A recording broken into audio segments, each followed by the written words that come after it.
Hello learners, start करते हैं class 12 sociology का third chapter that is social institutions continuity and change. तो इस चैप्टर में बेसिकली हम डिस्कस करेंगे कास्ट, ट्राइब एंड फैमिली के बारे में इन कम्प्रिहेंसिव मैनर। ठीक है, तो बात कर लेते हैं कास्ट की। तो कास्ट जो है ये बेसिकली पोर्टुगीज शब्द कास्टा से लिया गया है, जिसका मतलब होता है प्योर ब्रीड। ठीक है, ध्यान रखेंगे आप। और ये अपने इंडियन सब कॉन्टिनेंट के लिए यूनिक है। ठीक है, क्योंकि बाकी जगहों पे आप देखोगे तो ऐसा वेल डिफाइंड है ना, वेल डिफाइंड कास्ट सिस्टम तो नहीं ही मिलेगा आपको। तो इंडिया के लिए जो है इंडिया में है, और ये काफ़ी यूनिक है क्योंकि हर जगह नहीं मिलता।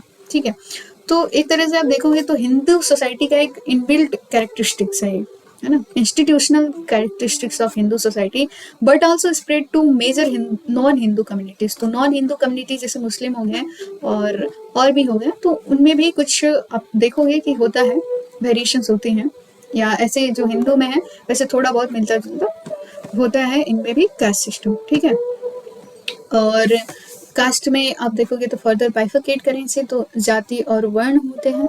तो वर्ण इज बेसिकली क्या है कि वर्ण की बात कर ले हम, तो वर्ण इज बेसिकली इसका लिटरल मीनिंग होता है कलर। अब ये जो 4 फोल्ड डिवीजन है अपने भारतीय सोसाइटी का, है ना, तो उसका it is the name given for the 4 fold, एक तरह से बोलो हिंदू सोसाइटी का। तो जो ब्राह्मण, क्षत्रिय, वैश्य, शूद्र है ना, उनको हम वर्ण बोलते हैं। तो it is the name given for the 4 fold division of the society, जिसे हम वर्ण कहते हैं। इसका लिटरल मीनिंग कलर होता है, आपको मोस्ट इंपोर्टेंट है, ध्यान रखना है। जाति, जाति इज अ जेनेरिक टर्म, मतलब जनरली जिसे आप प्रेफर कर देते हो, है ना। कि मान लो अगर आपने कैट देख लिया तो उसको बोल दो कि भाई ये तो, या फिर शेर देख लिया तो बोलते हो ये कैट की प्रजाति का है। जैसे जनरलाइज एक तरह से जेनेरिक टर्म होता है। ठीक है, और ये स्पीसीज मैंने बताया ना कि आप किसी भी प्रजाति को ले लो, किसी भी तरह के नॉन लिविंग थिंग्स हो या प्लांट हो, एनिमल हो, जाति रेफर करने के लिए हो जाता है। That's it is generic term, है ना, जेनेरिक टर्म। ह्यूमन बींग्स की भी आप जाति में जैसे रेफर ही कर देते हैं।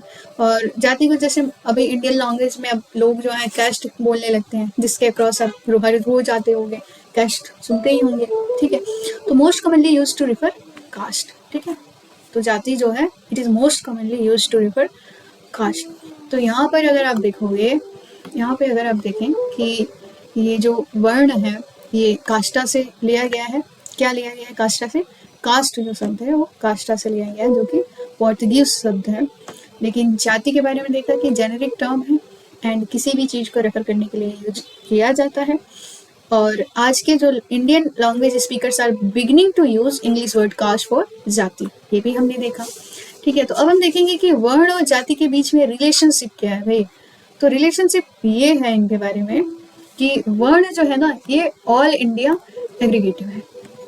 ऑल इंडिया मतलब पूरे भारत में आप देखोगे तो ये 4 फोल्ड आपको मिल जाएगा, है ना। और लेकिन जाति की बात करें तो ये रीजनली वेरिएशन भी होता है इसमें, प्लस 1000 ऑफ कास्ट जाति आपको मिलेंगे। और रीजनल है ये, और लोकल सब क्लासिफिकेशन, है ना। तो लोकली ये बहुत ज़्यादा क्लासीफाई भी हम इसे कर सकते हैं, बहुत सारी चीज़ों में तोड़ सकते हैं एक तरह से बोले तो। जबकि वर्ण के बारे में ऐसा नहीं है। और वर्ण काफ़ी, ये देखो कैपिटल में मैंने बड़ा लिखा है जाति से, इसलिए ताकि आपको थोड़ा ध्यान रहे कि ये ब्रॉड है, ये बड़ा है, ऑल इंडिया एग्रीगेटिव है।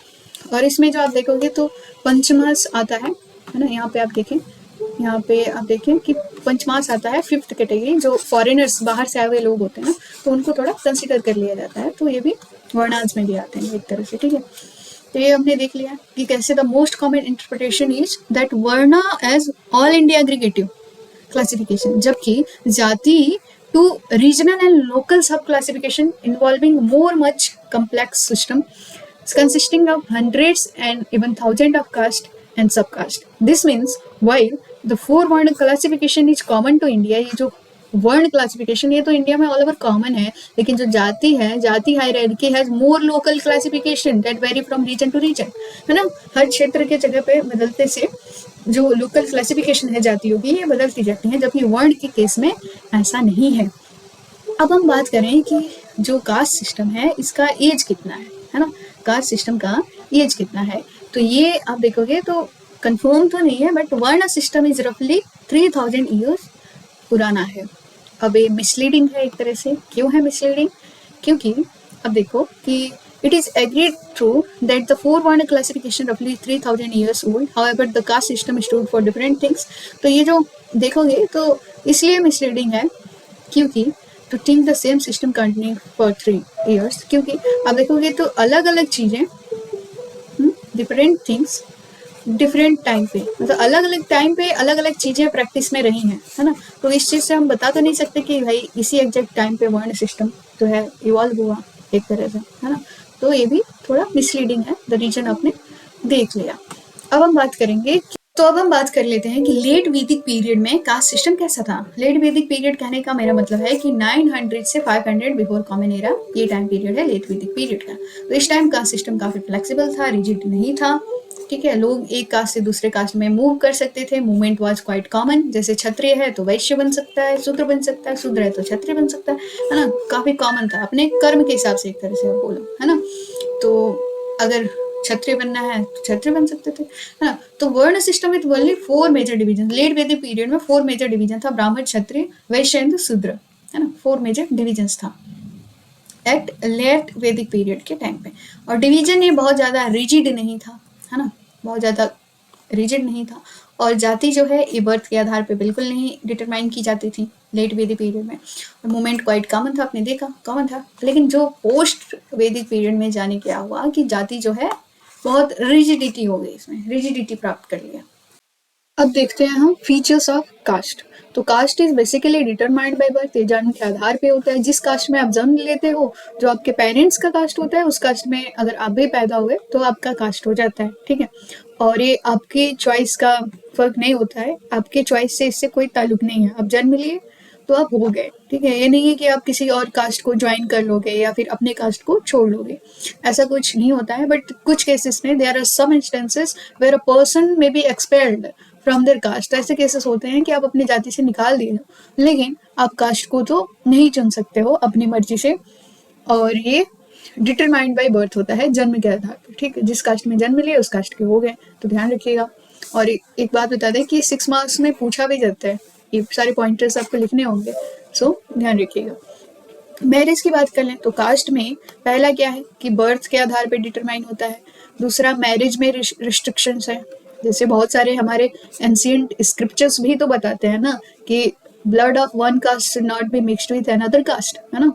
तो यहाँ पे रिस्ट्रिक्शन है कि भाई membership in a caste involve strict rules about marriage. तो मैरिज के बारे में क्या रूल्स हैं कि कास्ट ग्रुप्स आर एंडोगैमस, जैसे मैरिज आपके ही मेंबर्स ऑफ ग्रुप, जैसे आपके ही कुनबे, आपके ही ग्रुप में, या एक तरह से बोलो कि आपके ही जाति में शादी विवाह होने चाहिए, या उसी में एक तरह से रेस्ट्रिक्टेड है। आप you can't practise exogamy, you can practise endogamy, मतलब अपने ही जाति के लोगों से विवाह हो सकता है ना। तो ऐसी चीजें होती हैं कास्ट सिस्टम में। तो पहला आप ध्यान रखेंगे बर्थ, और फिर मैरिज। हालांकि अब तो कुछ चीजें बदल गई हैं, बट एंशिएंट स्क्रिप्चर्स ऐसे बताते हैं कि मैरिज को स्ट्रिक्ट रखना होगा, हमें एंडोगेमस प्रैक्टिस करना होगा, ठीक है। तो caste membership also involves rules about food and food sharing, तो फूड को भी नहीं छोड़ा, है ना। तो फूड एंड फूड शेयरिंग, तो इसमें क्या होता है कि फूड, ध्यान रखना कि किस किस्म का फूड आपको खाना है ना, और किसके साथ शेयर करना है, ये दोनों चीजें भी मैटर करती हैं कास्ट सिस्टम में। कास्ट सिस्टम के फीचर हैं एक तरह से, है ना। तो ये जो चीजें हैं ये मुझे लगता है कि पहले प्रैक्टिस की जाती थी, अभी तो कुछ चीजें बहुत ही बदल गई हैं, है ना। तो caste membership also involves rules about food and food sharing, what kinds of food may or may not be eaten is prescribed. बहुत एंशिएंट स्क्रिप्चर्स में ये सारी चीजें प्रिस्क्राइब्ड हैं कि आप किस किस्म का फूड खाएंगे और किसके साथ शेयर करेंगे, ये भी स्पेसिफाइड है, ठीक है। तो पहला पॉइंट हमारा बर्थ हो गया, second marriage, and third is food, ठीक है। Fourth is caste involve a system containing of many caste arranged in a hierarchy of rank and status. तो फोर्थ पॉइंट ऑफ हायरार्की, जैसे कीवर्ड्स है एक तरह से, ठीक है, कीवर्ड्स है हायरार्की। तो जैसे कास्ट में क्या होता है, हायरार्की होती है, जिस हायरार्की में आप देखोगे तो किसी का रैंक होता है, स्टेटस होता है, तो इस हिसाब से प्लेस किया जाता है ना, जैसे ब्राह्मण, है ना, वैश्य, शूद्र, ये सारी चीजें, है ना। तो उसमें भी हायरार्की होती है, उसके अंदर भी सब डिविजन्स होते हैं, हम आगे देखेंगे। In theory every person has caste, है ना, सभी के कास्ट हैं, और हर कास्ट का, हर जाति का एक स्पेसिफाइड प्लेस है हायरार्की में, वो एक जगह पे है ना, ऊपर नीचे जैसे भी है, ठीक है। तो हायरार्की मतलब होता क्या है कि एक तरह से रैंकिंग करना है ना, इट इज स्टेटस बताना, ठीक है। तो while the hierarchical position of many castes particularly in middle ranks may vary from region to region, there is always a hierarchy। तो हायरार्की तो हमेशा होती है, पर जो मिडिल रैंक्स वगैरह होती हैं वो क्षेत्रीय, जैसे अलग क्षेत्र में जाओगे तो अलग तरह का सिस्टम आपको थोड़ा बहुत मिल जाएगा, है ना। तो चीजें बदलती भी हैं। तो फोर्थ पॉइंट आपका हायरार्की रहेगा, है ना, कास्ट सिस्टम में। और फिफ्थ पॉइंट हमारा क्या है, सेगमेंटल डिवीजन। इस शब्द को तो आपको भूलना ही नहीं है ना, ध्यान रखना। सेगमेंटल डिवीजन या फिर segmental organization, not division, it's organization, segmental organization. तो कास्ट सिस्टम में बहुत सारे सब डिविजन्स होते हैं, ये तो है, मतलब जाति में भी जाति होते हैं, है ना। कास्ट मोस्ट ऑलवेज है, जैसे आप देखोगे तो ब्राह्मण्स हैं तो उसमें भी अब जाति है ना, पांडे है, मिश्र है, तो ये सारी चीजें, तो वही सब डिविजन हो जाता है। और समटाइम्स सब कास्ट्स में ऑल्सो हैव सब कास्ट्स, तो उसमें भी बहुत सारे कास्ट हो जाते हैं, है ना। और भी एग्जाम्पल्स आप ले सकते हो। And this is refer to as segmental organization. तो ये सेगमेंटल ऑर्गेनाइजेशन इसे बोलते हैं कि भाई अलग अलग सेगमेंट्स में एक तरह से आप डिवाइड कर रहे हो। तो जैसे कास्ट के भी सब कास्ट है, उसके भी सब कास्ट है, समझ रहे हो। तो इसी को हम सेगमेंटल ऑर्गेनाइजेशन बोलते हैं। Caste were traditionally link to occupations. तो ऑक्यूपेशन से तो हमेशा ही लिंक रहा है कास्ट, ये अभी भी प्रेवलेंट है सोसाइटीज में, अगर आप ऑब्जर्व करोगे तो, है ना। तो जैसे किस तरह का व्यवसाय आप करेंगे ये भी कास्ट पे निर्भर करता था, है ना, बहुत ही पुराने समय से लिंक है ये। A person born into a caste could only practice the occupation associated with the caste, so that the occupation were hereditary, passed one from generation to generation। तो ऐसा क्या होता है ना कि जिस कास्ट में आप बर्न हुए हो उस कास्ट में जो ऑक्यूपेशन, जो व्यवसाय किया जाता है, वेदर वो टीचिंग का हो, है ना, जैसे Brahmins were meant for teachings, है ना, टीचिंग्स के लिए जाने जाते थे, है ना। तो ऐसी चीजें होती हैं कि जिस कास्ट से आप ताल्लुक रखते हो उस कास्ट का आप ऑक्यूपेशन को जनरेशन टू जनरेशन पास होता है कास्ट सिस्टम में, वो हेरिडिटरी होता है एक तरह से। जैसे आप देखोगे तो वैश्य जो होते हैं वो ट्रेडिंग क्लास के होते हैं, तो सभी को तो नहीं बोल सकते, बट हाँ थोड़ा बहुत अभी भी दिख ही जाता है ना, ट्रेड वगैरह। तो ये सारी चीजें आप देख सकते हो, ठीक है। हमने देखा ऑक्यूपेशन, है ना, आपका व्यवसाय भी जात के बेसिस पे, मतलब कास्ट के बेसिस पे होता है। तो आप यहाँ पे ध्यान रखें, ये सारे कीवर्ड्स हैं जिसके बेसिस पे आप अपना आंसर फ्रेम कर सकते हैं। तो आगे बढ़ते हैं। तो कास्ट में क्या होता है कि 2 सेट्स ऑफ प्रिंसिपल होते हैं, ठीक है। कास्ट सिस्टम को अंडरस्टैंड करने के लिए we need to refer 2 sets of principle. एक तो बेस्ड है डिफरेंस एंड सेपरेशन पे, और दूसरा जो है इक्वालिज्म और हायरार्की पे बेस्ड है। तो डिफरेंस एंड सेपरेशन में क्या होता है कि caste is suppose to be different. ऐसा कहते हैं कि भाई हर एक कास्ट अलग होती है, डिफरेंट होती है, अपने आप में यूनिक है, ठीक है ना। और it is and therefore strictly separated from every other caste. तो इससे ये भी बोलते हैं कि जब ये अपने आप में डिफरेंट है तो बाकी दूसरे कास्ट से भी सेपरेटेड ही है। और बहुत सारे स्क्रिप्चरल रूल्स बताते हैं कि कास्ट सिस्टम इसीलिए डिजाइन किया गया है ताकि दूसरे कास्ट से मिक्स ना हो, है ना। इसीलिए बाय द मीन्स ऑफ, हमने पढ़ा है, by the means of endogamy, ताकि मिक्स ना हो। एंडोगैमी मतलब कि रूल्स रेंजिंग फ्रॉम मैरिज, या देखोगे तो अपने ही एक तरह से ग्रुप में मैरिज करना, है ना। तो फूड शेयरिंग का भी इनने प्रिवेंट किया है, एक तरह से रेस्ट्रिक्शन है। और सोशल इंटरेक्शन टू ऑक्यूपेशन, ऐसा नहीं है कि आप दूसरे का व्यवसाय अपना सकते हो अगर आप उस कास्ट के नहीं हो, मतलब ये सारी चीजें होती थी। आप देखो स्क्रिप्चरल रूल्स बताते हैं, ठीक है।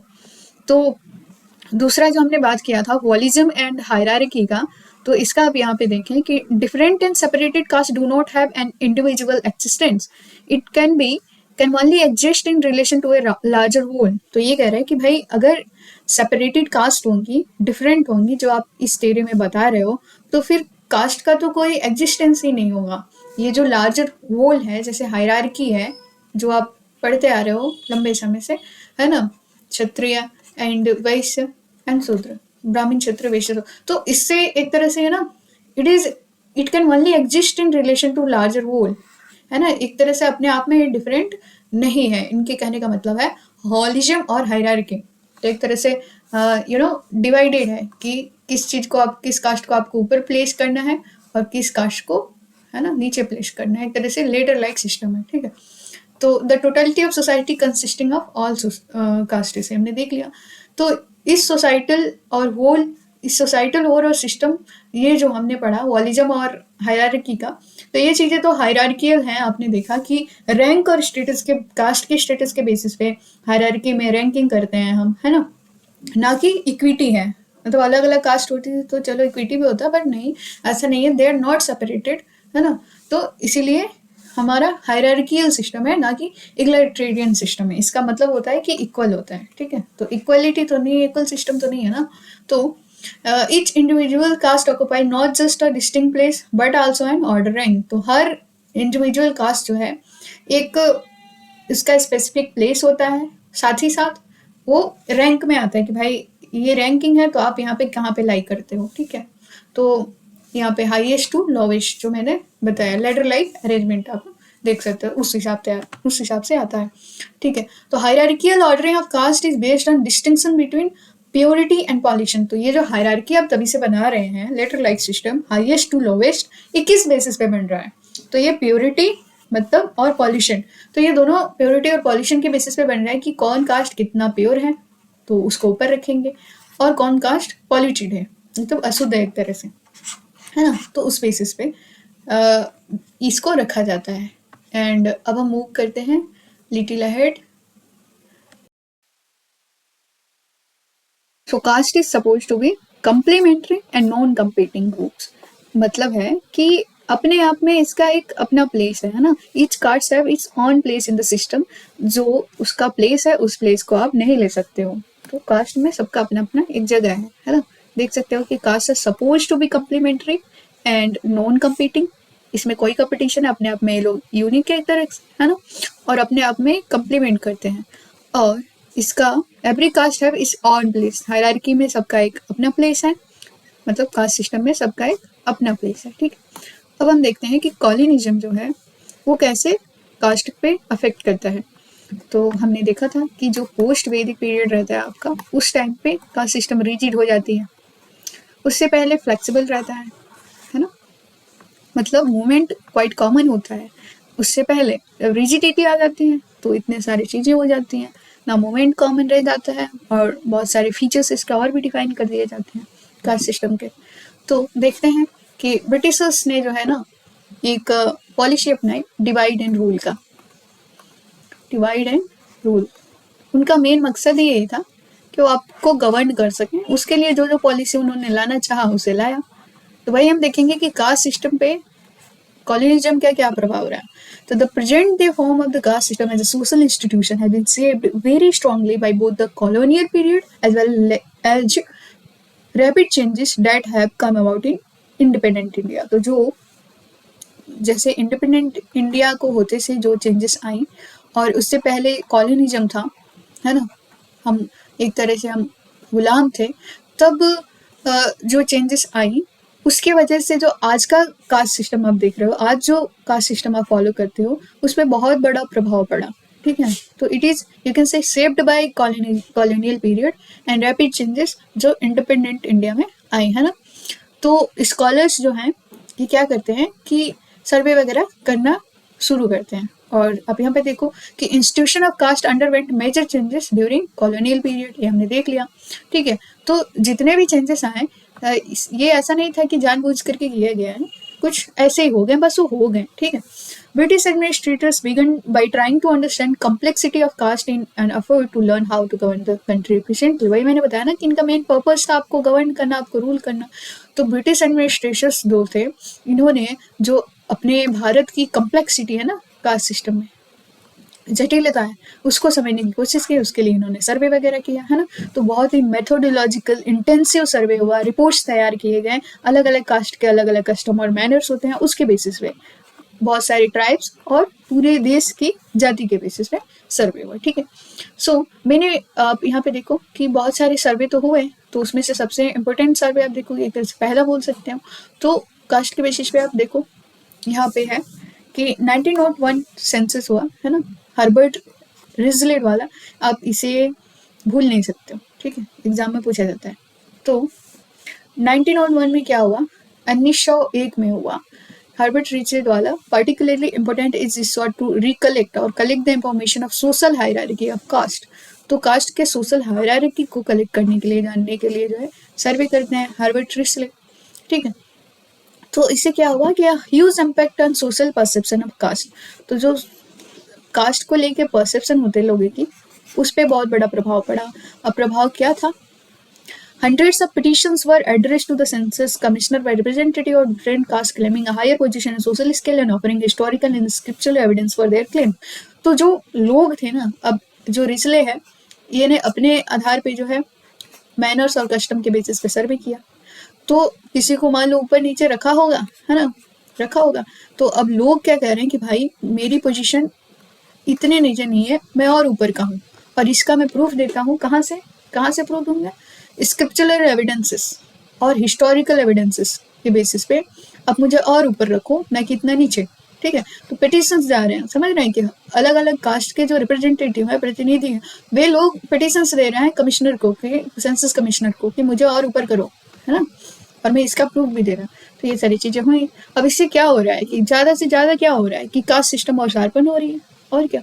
Officially record caste and status change. तो ये जो आप एविडेंस ये सब देने लगे, तो उसकी वजह से एक तरह से ना इंस्टीट्यूशन जो कास्ट का है वो ड्रास्टिक चेंज हो गया, एक तरह से बदल ही गया पूरा, मानो कि, है ना, बदल ही गया।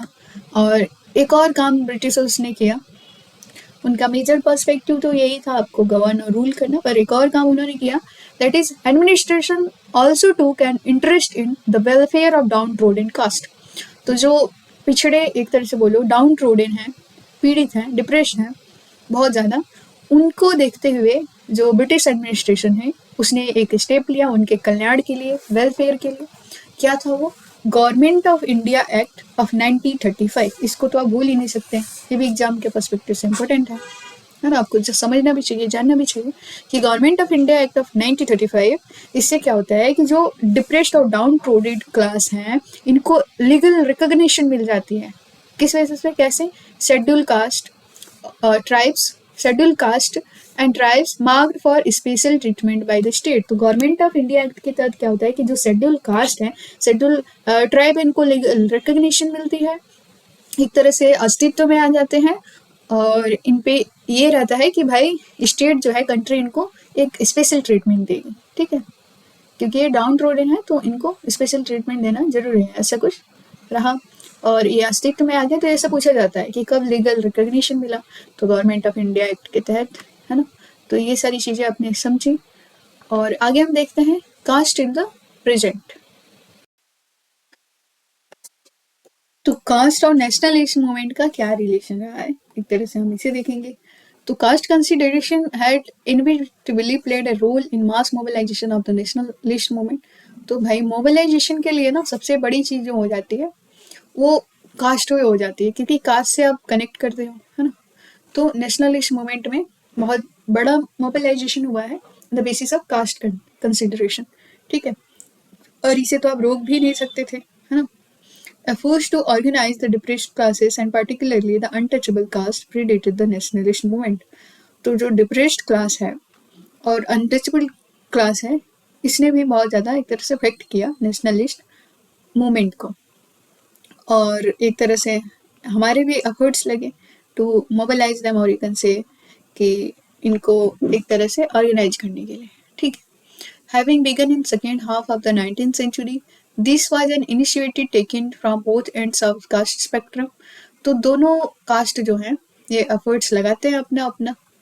तो अपर कास्ट प्रोग्रेसिव रिफॉर्मर्स भी थे और लोअर कास्ट प्रोग्रेसिव रिफॉर्मर्स भी थे। तो लोअर कास्ट प्रोग्रेसिव रिफॉर्मर्स में जैसे महात्मा ज्योतिबा फूले हैं, Baba Saheb Ambedkar in western India, ये दोनों लेख, और अयनकली, श्री नारायण गुरु, अयोध्यादास एंड पेरियार, जिसे हम ईवी रामस्वामी नेकर बोलते हैं, ये साउथ में थे। आप इनका फोटो भी यहाँ पे देख सकते हो, ठीक है। तो ये लोग साउथ में थे, और महात्मा गांधी और बाबा साहब अम्बेडकर जो हैं, इन्होंने प्रोटेस्ट अनटचेबिलिटी के खिलाफ जो है विरोध करना शुरू किया इन 1920s, ठीक है। एंटी अनटचेबिलिटी प्रोग्राम जो है ना, ये कांग्रेस का एजेंडा बन गया था और इसके बेसिस पे कांग्रेस ने बहुत वोट जीते, है ना, बहुत ज्यादा वोट जीते। अब बोलोगे एजेंडा ही नहीं, एकदम इम्पोर्टेंट एजेंडा बन गया था, इसके बेसिस पे वोट भी लिए इन्होंने। Anti untouchability program become a significant part of the Congress agenda, है ना। The dominant view in the nationalist movement was to treat caste as social evil. तो जो नेशनलिस्ट मूवमेंट में जो व्यू था कि क्या होना चाहिए कास्ट सिस्टम को ले करके, तो यही था कि सोशल इविल है, एक तरह से कुरीति है ना, सामाजिक कुरीति एक तरह से, है ना। और ब्रिटिशर्स का एक प्लॉय है, एक चाल है, एक साजिश है भारतीयों को डिवाइड करने का, है ना। तो यही पे हमने ये जो पढ़ा था कि कास्ट कंसिडरेशन है पावर्ड फॉर मास मोबिलाइजेशन। तो वही चीज यहाँ पे आप देखोगे कि इनको हमें क्या as a social evil treat करना है, और ये ब्रिटिशर्स की साजिश है हमें डिवाइड करने के लिए, है ना। नेशनलिस्ट मूवमेंट में इसका ध्यान रखा गया था, ठीक है। अब देखेंगे यहाँ पे, देखो कि not surprisingly it was the cultural and domestic spheres that caste has proved strongest. तो कल्चरल और डोमेस्टिक स्पेयर में जो है कास्ट बहुत ही स्ट्रॉन्गर होता है ना। अब देखती भी हो, और कैसे होता है कल्चरल और डोमेस्टिक स्पेयर में, जैसे कल्चरली आप देखोगे बहुत सारी होती है, तो वो लोग एंडोगैमी प्रैक्टिस करते हैं, इसका जिक्र बहुत बार आ चुका है। एंडोगैमी मतलब होता है कि within the group you are marrying, है ना। तो एंडोगामी और the practice of marrying within the caste, है ना, within the caste remained largely unaffected by modernization and change. तो मॉडर्नाइजेशन कितनी भी हो गई है, लेकिन एंडोगामी तो स्टिल इस प्रैक्टिस में है ना, कि मतलब अपने कास्ट में ही, अपनी जाति में ही शादी करनी है ना, विवाह करना है, मैरिंग विथ कास्ट। तो अभी आप देख भी सकते हो कि आजकल मोस्ट मैरिजेस जो हैं वो बाउंड्री के अंदर होते हैं, मतलब एंडोगैमी प्रैक्टिस करते हैं, एंडोगैमी। जबकि बहुत सारे इंटरकास्ट मैरिजेस भी आपको देखते हैं, और इसमें भी काफ़ी डिफरेंस है, जैसे इसमें भी काफ़ी डिफरेंस है, 1 2 10 जो भी मिले, है ना, पर मोस्टली आप एंडोगैमी ही देखते हैं, ठीक है। तो अब हम देखते हैं कि कास्ट और पॉलिटिक्स का, कास्ट एंड पॉलिटिक्स, इनका क्या नाता है। तो आपको भी पता होगा कि जो पॉलिटिक्स है ना, ये कास्ट के बिना कुछ नहीं है ना। और पॉलिटिक्स ही तो होता है जो कास्ट को और रिजिड बनाता है थोड़ा बहुत, है ना। पॉलिटिक्स जो है वो कास्ट के बिना कुछ है ही नहीं।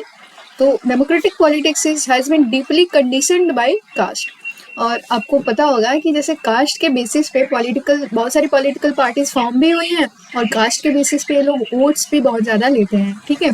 It play a decisive role in winning elections, okay. तो ये लोग इलेक्शंस भी कास्ट के बेसिस पे ही जीत जाते हैं, फ्रॉड है एक तरह से। और जैसे आप देखोगे तो कास्ट के बेसिस पे पॉलिटिकल पार्टी बीएसपी हो गया, है ना, बहुजन समाज पार्टी उत्तर प्रदेश में कांसीराम द्वारा फाउंड किया गया था इन 1984, ठीक है। तो कास्ट बेसिस पे बहुत सारी पॉलिटिकल पार्टीज भी फॉर्म हुई हैं, ठीक है। अब हम देखते हैं संस्कृताइजेशन। तो ये बहुत इंपॉर्टेंट है आपके सोशोलॉजी के लिए, ठीक है। और साथ ही साथ आप देखोगे तो बुक जो सेकेंड बुक है आपका, उसमें हम इसे डीपली पढ़ेंगे, ठीक है। यहाँ पे तो थोड़ा सा रेफरेंस है। संस्कृताइजेशन मतलब होता ही हुआ है कि जैसे जो मिडिल और लोअर क्लास के पीपल हैं कास्ट के, वे लोग ट्राई करते हैं टू कॉपी द प्रैक्टिसेस, है ना, प्रैक्टिसेस ऑफ अपर कास्ट। एक रॉ भाषा में इसे समझाएं तो, otherwise you can see the definition. Sanskritization refers to a process, ध्यान रखना कि ऐसा भी पूछता है कि ये प्रोसेस है या क्या है, तो it is a process, okay, whereby members of a usually middle or lower caste attempt to raise their status. They try to uplift or raise their status, social status, by adopting the ritual, जो practices हैं upper caste की, ritual, domestic and social practices of a caste of higher status। तो जो upper caste हैं उनके practices को copy करने की कोशिश करती है। तो इसके बहुत सारे फायदे भी हैं। और फायदे क्या हैं, जैसे आप देखोगे तो इकोनॉमिक कंडीशन बढ़ जाता है ना, जो कॉपी करते हैं उनका। साथ ही साथ उनका प्रोग्रेसिव भी, बहुत सारी चीज़ों में प्रोग्रेसिव होने लगते हैं। उसके अलावा आप देखोगे तो एडुकेशन हर चीज़ में अच्छे होने लगते हैं। बैड हैबिट्स छूट जाती है एक तरह से, लेकिन इसका डिफेक्ट भी है, क्योंकि वो अपने जो कल्चर है, कस्टम है, उसको वो लोग अंडरएस्टिमेट करते हैं, और उसको छोड़ के आप आगे बढ़ोगे तो आपका कल्चर छूटेगा। एक तरह से डिफेक्ट भी है इसमें, ठीक है। तो dominant caste is a term used to refer.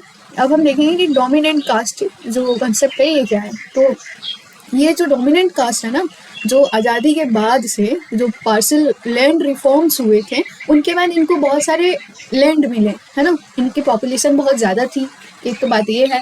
दूसरे में जब लैंड रिफॉर्म्स हुए आज़ादी के बाद तो उनको लैंड राइट्स मिले, इसलिए तो इन्हें डोमिनेंट कास्ट बोलने लगा, क्योंकि पॉपुलेशन ज़्यादा है, साथ ही साथ गवर्नमेंट ने इन्हें लैंड भी दे दिया।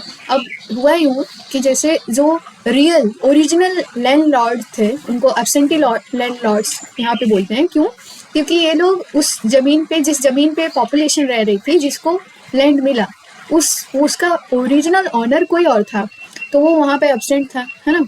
और ये लोग रहते थे तो गवर्नमेंट ने इन्हें लैंड दे दिया, ठीक है। तो ये केस हुई थी। अब हम बात करते हैं कि जो इनका लार्ज नंबर है, लार्ज पॉपुलेशन है, इससे इनका क्या बेनिफिट होता है ना। एक तरह से बेनिफिट बोलो या दबदबा बोलो कि लार्ज नंबर की वजह से क्या होता है कि इनको पॉलिटिकल पावर मिल जाती है। आपने देखा कि कैसे पॉलिटिकल पार्टीज को चाहिए क्या, कुछ वोट चाहिए बस, है ना, ऐसा ही तो चल रहा है। तो इट्स लाइक कि इनको पॉलिटिकल पावर मिल जाता है अभी के डेमोक्रेसी में, है ना। और ये लोग वोट्स भी काफ़ी जीत लेते हैं, लार्ज पॉपुलेशन भी है और कास्ट के बेसिस पे भी, ठीक है। तो ये कौन लोग हैं, डोमिनेंट कास्ट कौन लोग हैं? जैसे बिहार और उत्तर प्रदेश में यादव्स हैं, और वाकालिगास कर्नाटक में हैं, Reddys and Kammas in Andhra Pradesh, Marathas in Maharashtra, Jats of Punjab, Haryana and Uttar Pradesh, और पटीदार सिंह गुजरात। तो it is very very important, boards में भी पूछा जा सकता है और COT में भी, ठीक है। तो अब हम देखेंगे कि जैसे ये जो कास्ट है ये इनविजिबल है फॉर द अपर कास्ट और विजिबल है फॉर द लोअर कास्ट। मतलब जो कास्ट अभी कास्ट सिस्टम है वो इनविजिबल है अपर कास्ट में, और लोअर कास्ट में ये बाकायदा बहुत विजिबल है। क्यों है? इसका कारण यहाँ पे ये है कि जैसे जो अपर कास्ट है उनका कहना है कि भाई हमने, जब हमारे पास उनका जैसे एजुकेशन पे राइट था, हमेशा सही था ना, हमेशा सही था, तो दे आर लाइक कि हमने जो अभी चीज़ें पाई हैं वो अपने हार्डवर्क पे पाई हैं, है ना, हार्डवर्क पे पाई हैं, उसमें कास्ट का कोई इंपॉर्टेंट रोल नहीं है, जो स्टेटस अभी बनाया है ना। तो that's why they are like कि कास्ट का उनके लाइफ में कोई इंपॉर्टेंट रोल नहीं रहा। लेकिन टू स्पेयर्स में वे लोग कास्ट देखते हैं। कौन सा कास्ट? जैसे दे प्रैक्टिस एंडोगेमी। एंडोगेमी मतलब मैंने बताया था आपको कि मतलब अपने ही जाति में विवाह करना। तो इन स्पेयर्स में इनके लिए कास्ट इंपॉर्टेंट रोल प्ले करता है। और साथ में किनशिप आप बोल सकते हो, जैसे किसके साथ उठना बैठना है, ये भी चीज़ें इनके लिए कुछ इंपॉर्टेंट रखती है। बट जो स्टेटस इन्होंने बनाया है उनका, उस स्टेटस में कास्ट ने अभी तो इनका कोई भी रोल नहीं प्ले किया है। पहले था कि कास्ट के बेसिस पे they have opportunity to grab education, और भी अपॉर्चुनिटी, एजुकेशन में तो बहुत ही राइट था, है ना, ये लोग पढ़ सकते थे। अब चूंकि ये लोग पढ़ सकते थे तो इन्होंने पढ़ा, और इसके बाद इनका बैकग्राउंड भी सही हुआ, तो इनकी न्यू जो जनरेशन आई उन पर भी अफेक्ट हुआ, है ना, अच्छी ही आई। तो ये सारी चीज़ें हैं। तो एक तरह से इनके जो स्टेटस बनने की बात है, तो अभी के दौर में आप देखो तो एक तरह से caste is not playing a important role. That's why gradually जो है it is becoming invisible for the upper caste. दो स्पेयर्स में हमने देखा था कि इनके लिए इम्पोर्टेंट हो जाता है, not all the time but most of the time. जैसे एंडोगामी प्रैक्टिस करते हैं और किसके साथ उठना बैठना है ये माइंड करते हैं। और अब हम बात करते हैं कि कास्ट सिस्टम जो है, ये जो बैकवर्ड क्लास है, जैसे schedule caste and backward class जो हैं, इनको क्यों इतना विजिबल क्यों है इनको कास्ट? वो इसलिए है क्योंकि कास्ट के बेसिस पे, है ना, इनको बहुत सारी अपॉर्चुनिटी अभी मिलने लगी हैं, है ना, रिजर्वेशन यू कैन से। सो कास्ट इनके लिए विजिबल हो गया है, क्योंकि पहले तो ये लोग बहुत ज़्यादा डिप्रेस्ड थे, है ना, डिप्रेस्ड किए गए थे यू कैन से, ठीक है। तो डिप्रेस किए गए थे लोग, और बाद में जब गवर्नमेंट इनको कंपेंसेशन, जैसे एक तरह से मुआवजा ही मान लो, वैसे देने की कोशिश की, तो रिजर्वेशन दिया।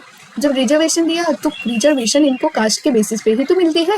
तो जब कास्ट के बेसिस पे रिजर्वेशन मिलती है, कास्ट के बिना ये लोग कुछ नहीं है एक तरह से बोलो, तो कास्ट के बेसिस पे बहुत सारी अचीव भी होते हैं ना, रिजर्वेशन मिलती है, तो फिर इनके लिए कास्ट इम्पोर्टेंट हो जाती है, ठीक है। तो इसलिए विजिबल है। आई होप कि क्लियर है आपको कि अपर कास्ट के लिए क्यों इनविजिबल है, और लोअर कास्ट या बोलो शेड्यूल और बैकवर्ड कास्ट के लिए कास्ट क्यों इतना विजिबल है इन द सोसाइटी और हर जगह पे, ठीक है। तो ये सारी डायमेंशन है कि कैसे ये सारी चीज़ें होती हैं, है ना। यू कैन सी ये जो मैंने बताया कि they continue to suffer the discrimination of various kind, और बाद में the policy of reservation and other forms of protective discrimination instituted by state in response to political pressure to serve their lifelines. तो caste एक तरह से जो schedule caste है और बैकवर्ड क्लास है, इनके लिए कास्ट इम्पोर्टेंट इसलिए हो जाता है क्योंकि it serves as lifeline, इनके लिए लाइफ लाइन है भाई, है ना, इसलिए हो जाता है। ठीक है, यू कैन सी हियर। तो अब ये हमारा जो कास्ट वाला टॉपिक था, है ना, कास्ट जो इस चैप्टर का थीम था वो खत्म हुआ। अब हम बात करेंगे ट्राइब्स के बारे में। ठीक है, तो मूविंग अहेड, तो ट्राइब्स क्या है? Oldest inhabitants of the subcontinent. Tribes are oldest inhabitants of the subcontinent. ये इनका मॉडर्न टर्म जो है, ये ट्राइब यूज किया जाता है, जबकि ये रहने वाले हैं बहुत पुरानी कम्युनिटीज हैं सब कॉन्टिनेंट के। ठीक है, और आपको बताएं कि ये कोई रिलीजियन प्रैक्टिस नहीं करते हैं। ठीक है, इनका कोई कास्ट नहीं होता, they don't have any political form or state. Okay, they don't have any sharp class division. Okay, you can see here tribes were community that didn't practice a religion, okay, and they didn't have state or political form, written text in the sense कि इनका कोई लेखा जोखा ऐसा scriptural text नहीं है कि भाई आपको ये रिलीजन प्रैक्टिस करनी है, आप इस रिलीजन से बिलोंग करते हो। ठीक, और इनका कोई सार्क क्लास नहीं है। ठीक है, एक तरह से बस इतना ध्यान रखो आप कि ये ओल्डेस्ट इनहेबिटेंट्स हैं जिनका कोई रिलीजन नहीं है, जिनका कोई कास्ट नहीं है, जिनका कोई क्लास नहीं है, जिनका कोई पॉलिटिकल फॉर्म नहीं है। ठीक है, तो अब जो ट्राइब्स हैं उनका क्लासिफिकेशन हम करते हैं on the basis of permanent and acquired rest. तो परमानेंट मतलब बेसिकली वो होता है ना जिसको आप चेंज नहीं कर सकते हो, है ना, तो परमानेंटली आपको दी गई है या फिर आप वहीं पे रहते बसते हो, वो परमानेंट है। एक्वायर्ड मतलब होता है कि जो अपने लाइफ टाइम में एक्वायर किया हो, तो काफ़ी ईजी है ना। So permanent trait include region, language, physical characteristic and ecological inhabited या फिर हैबिटेट, इकोलॉजिकल हैबिटेट। तो परमानेंट ट्रेड जैसे रीजन आप जहाँ पे रहते रहे होंगे उसको एक्वायर तो नहीं है एक तरह से, लैंग्वेज भी जो आप बोलते रहे होंगे वो चीज़ें, और एक्वायर्ड में ये होता है कि आप चीज़ों को लाइफ टाइम में एक्वायर करते हो, परमानेंट में which can not be change. Okay, so यहाँ पे आप देख सकते हैं region, language, physical characteristics, ecological habitat. मतलब ये है कि जैसे किस रीजन में वो कितना कंसंट्रेशन है ट्राइबल्स का, कौन सी भाषा वो बोलते हैं। ठीक है, भाषा बोलते हैं, और उनका जैसे वो दिखने में कैसे हैं, है ना, फिजिकल कैरेक्टरिस्टिक्स ऐसे हो सकता है, और वो किस एरिया में रहते हैं, हिल्स में रहते हैं, फॉरेस्ट में रहते हैं, कहाँ रहते हैं। ठीक है, तो यू कैन सी हियर कि जो most of the you can से कि इनका जो कंसंट्रेशन है एक तरह से, तो 85% जो है मिडिल इंडिया में है। Okay, 85% of the tribal population lives in middle India. You can say 11% north east में है ना, 11% नॉर्थ ईस्ट में है, 3% जो बाकी बचे हुए स्टेट्स हैं उनमें है ना, living in rest of the India. और स्टेट वाइज आपको जरूर से ध्यान रखना है, स्टेट वाइज नॉर्थ ईस्ट में सबसे ज़्यादा कंसंट्रेशन है ट्राइब्स का। नॉर्थ ईस्ट में क्या है, highest state wise concentration, okay, tribes का। अब बात करते हैं कि लैंग्वेज कौन सी बोलते हैं। तो लैंग्वेज में आप यहाँ पे देखो Indo Aryan, Dravidian and you can see Austric and Tibeto Burman, है ना, तो ये सारे लैंग्वेज ये लोग बोलते हैं। You can see in terms of language, tribes are categorized into 4 categories. 2 of them are Indo-Aryan, Dravidian, and are shared the rest of India population as well. Tribes जैसे tribes 1% of the former, आप यहाँ पे देख सकते हो कि और भी 2 लैंग्वेज हैं जो ऑस्ट्रिक एंड टिबेटो बर्मन बोलते हैं। And here you can see Dravidian, you can say here Austric, Tibeto Burman and Indo Aryan. तो जरूर से ध्यान रखना है, ठीक है, you have to remember it. क्या है, Indo Aryan, Dravidian, Austric, Tibeto Burman. Okay, and physical characteristics इनका आप देखोगे यहाँ पे, तो यू कैन सी कि जो फिजिकल रेशियल टर्म्स हैं, tribes are classified under Negrito, Australoid, Mongoloid, Dravidian, Aryan categories. तो जरूर से ध्यान रखना है, NAMDA। ओके, तो यहाँ पे आप देखो, you can remember by this trick, ठीक है, नामजा। एंड इकोलॉजिकल हैबिटेट में क्या है, इकोलॉजिकल हैबिटेट मतलब ये कहाँ पे रहते हैं, तो ये हिल्स में रहते हैं, ओके, फॉरेस्ट में रहते हैं, रूरल प्लेन्स में भी रहते हैं, और अर्बन इंडस्ट्रियल एरियाज में भी रहते हैं। एक तरह से इनका अड्डा है ये सब, ठीक है। तो बस यही है। और एक और बात इसमें रह गई कि जो ट्राइब्स हैं तो उनमें बिगेस्ट ट्राइब कौन सी है, वो गोंड है, भील है। तो सबसे बिगेस्ट में एग्जाम में पूछा जाए तो गोंड ही लगन है।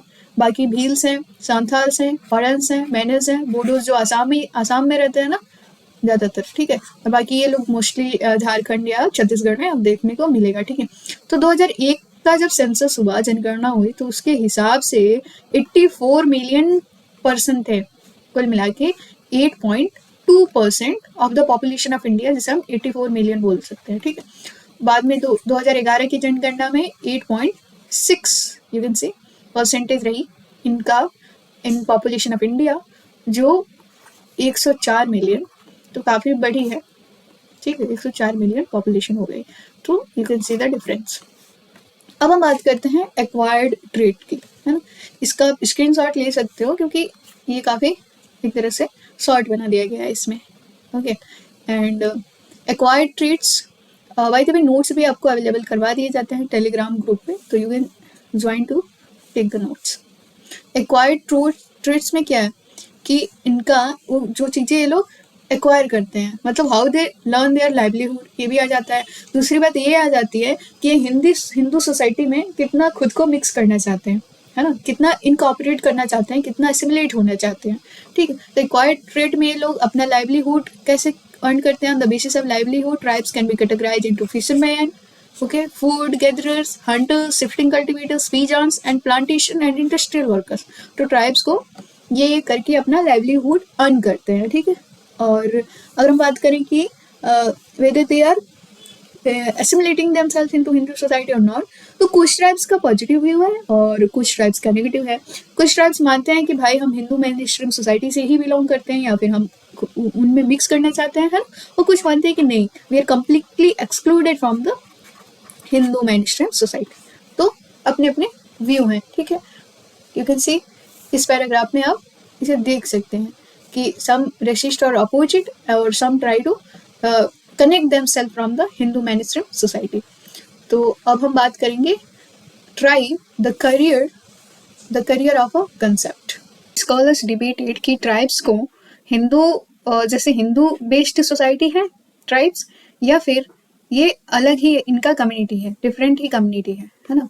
ये डिबेट हुई। इस डिबेट को बेसिकली आइसोलेशनिस्ट और इंटीग्रेटिस्ट के डिफरेंस में डिवाइड करते हैं, ठीक है। तो देखते हैं, तो इसमें जैसे आप देखोगे ना, तो ये डिबेटर्स क्या बोलते हैं आइसोलेशनिस्ट का, कि ट्राइबल्स को बेसिकली प्रोटेक्शन चाहिए from traders and money landers, और जो क्रिश्चियन मिशनरीज हैं, आप देखोगे ना तो बहुत सारी ट्राइब्स को जो क्रिश्चियन मिशनरीज वाले हैं ये लोग कन्वर्ट कर देते हैं इनटू क्रिश्चियंस, ठीक है। तो एक तरह से उनका कल्चर लॉस हो रहा है ना, तो इनसे प्रोटेक्ट करना है, या वरना ट्राइबल्स जो हैं ये डी ट्राइबलाइज हो जाएंगे, ठीक है, एक तरह से। तो इनका कहना ये था, है ना। और जो इंटीग्रेशनिस्ट हैं, इसके बारे में आपने 11th क्लास में भी पढ़ी है। तो ये क्या बताते हैं बेसिकली कि जो ट्राइब्स हैं ना, ट्राइब्स हैं, they are basically backward Hindu. आपको रिकॉल हो रहा होगा, है ना, बैकवर्ड हिंदू 11th में आपने पढ़ी है, ठीक है। तो इनके प्रॉब्लम्स को एड्रेस करना होगा with in the same framework, जैसे आप हिंदूज या सबकी प्रॉब्लम्स को एड्रेस करते हो, है ना, सबकी प्रॉब्लम्स को एड्रेस करते हो, तो within the same framework you will have to address their problems. तो इनका क्या कहना है कि ट्राइबल्स बैकवर्ड हिंदू हैं, है ना।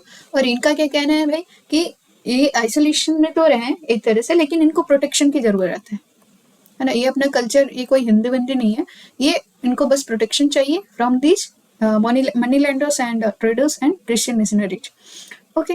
तो ये डिबेट्स हुई हैं इनके बारे में, तो इसमें बस यही है, एक बार आप रीडिंग भी कर सकते हो, ठीक है। अब हम बात करते हैं कि कुछ जैसे गॉन्ड किंगडम्स हैं, तो ऐसा क्वेश्चन पूछा जाता है कि नेम टू गॉन्ड किंगडम्स, तो उसको हम यहाँ पे देखेंगे। There were several Gond kingdoms in central India such as Garha Mandla and Chandra. तो इस नाम को जरूर से ध्यान रखना, CO8 वाले तो और ध्यान से रखना है, फूड में भी पूछा जाता है, ठीक है। और अब हम बात करते हैं कुछ बेसिक जो डेवलपमेंट हुए हैं रिगार्डिंग द ट्राइबल्स, ओके। तो उससे पहले आप देखिए कि जैसे नॉर्थ ईस्ट में, जैसे त्रिपुरा हो गया, नॉर्थ ईस्ट स्टेट्स में त्रिपुरा हो गया, इनके ट्राइबल का पॉपुलेशन का शेयर ना एकदम से हाफ हो गया है। और हाफ क्यों हुआ, कैसे हुआ, उसको हम देखते हैं। यू कैन सी हियर कि a state like Tripura and tribal share of its population half within a single decade, reducing them to minority। जबकि उनका ज़्यादा होना चाहिए, फिर भी इनका जो पॉपुलेशन है वो हाफ हो गया है। एंड ऐसा प्रेजर जो है अरुणाचल प्रदेश में भी देखने को मिला है। तो क्यों हाफ हुआ है, ये तो हमने देखा ही है कि इनको प्रोटेक्शन की ज़रूरत है, अदरवाइज सब लोग माइनॉरिटी ही हो जाएंगे, ठीक है। एंड अब हम बात करते हैं कि क्या पॉजिटिव डेवलपमेंट हुए हैं नॉर्थ ईस्ट एरिया में या फिर ट्राइबल एरिया में। तो देखिए, जो स्टेट हुड है वो मिल गया झारखंड और उसको झारखंड और छत्तीसगढ़ को, है ना, स्टेट हुड मिल गया। हालांकि स्ट्रगल तो इन्होंने बहुत की, पर आपको स्टेट हुड मिल गया। You can see here statehood for Jharkhand and Chhattisgarh after long struggle moderated by continuing problems. तो स्टेटहुड मिलना है काफ़ी अच्छी बात फॉर ट्राइबल्स। और साथ ही साथ आप देखोगे तो ग्रेजुअल इमरजेंस ऑफ एडुकेशन, है ना। तो एडुकेशन भी एक तरह से स्प्रेड हो रहा है अमंग द ट्राइब्स। तो मणिपुर और नागालैंड के जो सिटीजन्स हैं इनको सेम राइट्स नहीं है जैसे इंडिया के सिटीजन्स को है। क्यों? क्योंकि इस एरिया को, जो मणिपुर और नागालैंड के एरिया को है, इसको डिस्टर्ब एरिया कंसिडर किया जाता है ना। न्यूज़ में भी आप काफ़ी सुनते ही होंगे, ठीक है। तो अगर हम फर्दर बात करें इसकी, तो 2 सेट्स ऑफ इश्यूज हैं जो मोस्ट इम्पोर्टेंट हैं ट्राइबल मूवमेंट को राइज करने के लिए, है ना। 2 broad sets of issue have been most important in giving rise to the tribal movements. It is basically control over vital economic resources like land and forest. तो क्या है कि ट्राइबल्स को जो है ना, जो वाइटल मतलब इम्पोर्टेंट रिसोर्सेस हैं, इकोनॉमिक रिसोर्सेस हैं, उन पे एक तरह से कंट्रोल है ना, देना है। जैसे लैंड हो गया, फॉरेस्ट हो गया, और एथनिक कल्चरल, जो इनका कल्चरल आप बोले हुए आइडेंटिटी है, इसको बरकरार रखने के लिए भी इनको राइट होना चाहिए, ठीक है। तो अब हम मूव करते हैं फैमिली एंड किनशिप, जो हमारा लास्ट टॉपिक रहने वाला है इस चैप्टर का। तो ये जो पेजेस हैं, it is all devoted to family and kinship. तो इसको हम देख लेते हैं। तो family is basically of 2 types, nuclear family and extended family. एक बेसिक सा क्वेश्चन है कि फैमिली क्या होती है, ठीक है। आप कमेंट में मुझे बताना, ठीक है। यहाँ पे आप पढ़ोगे तो आपको क्लियर भी हो जाएगा, but you will have to tell me. Family से आप बहुत कनेक्टेड भी फील करते हो, है ना। तो family is of 2 types, nuclear family and extended family. तो न्यूक्लियर फैमिली में होता यूँ है कि आपके मम्मी पापा हैं और आप हैं, मतलब मम्मी पापा और बच्चे, ठीक है। और एक्सटेंडेड फैमिली को हम लोग जॉइंट फैमिली भी कहते हैं, जिसमें मोर देन 1 जनरेशन रहता है साथ में। जैसे आपके मम्मी पापा हो गए, दादा दादी हो गए, साथ में आपके आंट, है ना, चाचा चाची, सब कोई, अंकल एंड आंटी, सब कोई रह रहा है, उसको एक्सटेंडेड फैमिली बोलते हैं। और आप देखोगे ना, तो जैसे जो एक्सटेंडेड फैमिली है, यू कैन सी कि the extended family is often seen as symptomatic in India, है ना। तो जैसे इंडिया में ये बहुत ज़्यादा देखने को मिलती है एक्सटेंडेड फैमिली। पी देसाई ने क्या ऑब्जर्व किया एक्सटेंडेड फैमिली या जॉइंट फैमिली के बारे में, यू कैन सी कि the expression of joint family is not a translation of any Indian word like that. It is interesting to note that the word used for joint family in most of the Indian language are the equivalents of translation of the English word joint family. ये IP Desai observe करते हैं regarding joint family और extended family, you can सी, ठीक है। तो अब हम बात करेंगे फॉर्म्स ऑफ फैमिली। तो फैमिली कितने फॉर्म की होती है, जैसे आप देखोगे तो on the basis of residence जो फैमिली होती है, इट इज़ बेसिकली मैट्रीलोकल एंड पैट्रीलोकल। तो मैट्रीलोकल में क्या होता है कि जब ब्राइड जो है अपने मम को घर पे ही रह जाएगी after the marriage, okay, couple जो रहेंगे वो मम के घर पे, मम्मा के घर पे ही रह जाएंगे, तो मैट्रीलोकल होता है, ठीक है, मदर के घर पे रहेंगे। तो पैट्रीलोकल में क्या होगा कि जो ग्रूम है उसके घर पे ब्राइड जाएगी, वहीं पे उसके बच्चे सब कोई रहेगा, तो उसको पैट्रीलोकल बोलते हैं, ठीक है। तो इनहेरिटेंस के बेसिस पे क्या होता है कि प्रॉपर्टी किसके हाथ में जा रही है, ठीक है। तो मैट्रिलिनियल मतलब होता है, ये खास चीज में आपको देखने को मिलेगी, हम आगे डिस्कस भी करेंगे, ठीक है। तो मैट्रिलिनियल में होता यूँ है कि अगर मदर से डॉटर को प्रॉपर्टी पास हो रही है तो मैट्रिलिनियल हो गया। अगर जो पैट्रिलिनियल में क्या होता है कि सन को प्रॉपर्टी पास होगी, और मैट्रिलिनियल में मदर टू डॉटर, ठीक है, और पैट्रिलिनियल में सन को, ठीक है। अथॉरिटी में क्या है कि किसका दबदबा है घर में, ठीक है।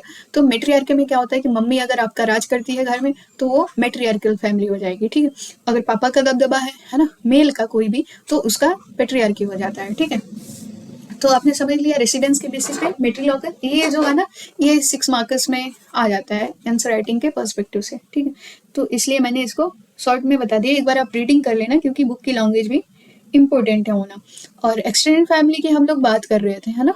तो अगर हम बात करें और अच्छे से देखोगे तो देखो extended family often is seen as symptomatic of India, बहुत ज़्यादा देखा जाता है ना, सिम्प्टोमेटिक है इंडिया में, बहुत ज़्यादा देखा जाता है ये जो एक्सटेंडेड फैमिली है। बाकी हमने आईपी देसाई के स्टेटमेंट को डिस्कस कर ही लिया है।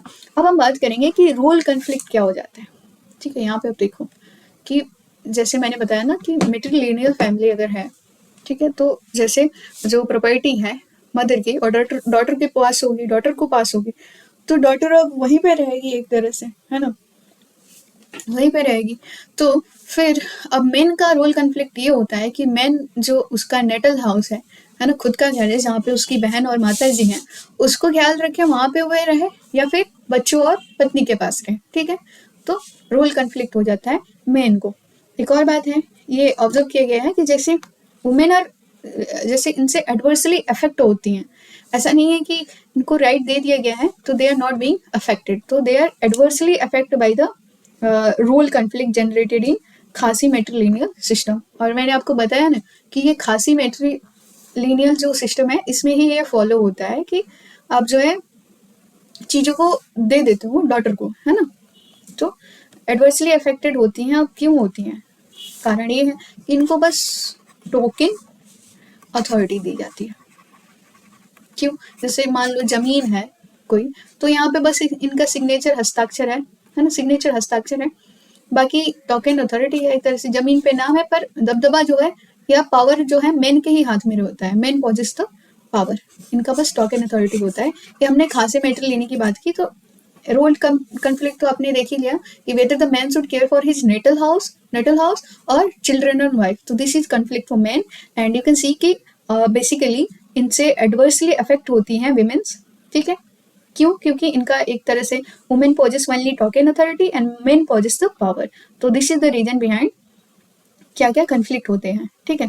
तो खासी मैट्रिलिनी में हमने ये भी देखना है कि जो मेघालय सक्सेशन एक्ट हुआ, इसने एसेंट पा लिया प्रेसिडेंट का, कब पाया, 1986 में, जो खासी और जैंतिया ट्राइब पे लागू होता है। तो मैंने क्या बताया कि जो मेघालय सक्सेशन एक्ट है 1986 में इसने एसेंट पा लिया और खासी और जैंतिया ट्राइब पे लागू होता है। और ये भी आपको पता होना चाहिए कि जो मैट्रिलिनी है इट इज बेसिकली प्रैक्टिसिंग खासी ट्राइब्स, और इसके क्या क्या एडवर्स इफेक्ट हैं और क्या क्या रोल कन्फ्लिक्ट है ये हमने देख लिया।